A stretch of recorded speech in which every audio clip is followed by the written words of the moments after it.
Bir vaqtlar Shiroq ismli jasur inson yashagan. Shiroq o'z xalqini juda ham sevar edi. U cho'ponlik qilib, oilasi bilan baxtli yashar edi. Bir kuni podsho Doro Sak qabilasiga qarshi katta armiyasini yubordi. Doro Sak xalqini yengib, ularning yerlarini egallamoqchi edi.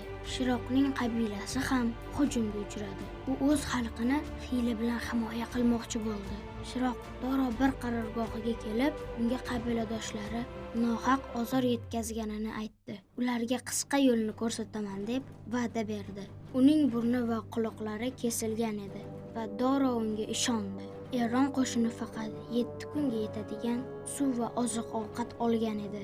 Issiqda cho'ldan o'tayotgan dushman qo'shini charchab, oziq-ovqati ham tugaydi. Nihoyat 7-kunida dushman qo'shini aldanganini bilib qoldi.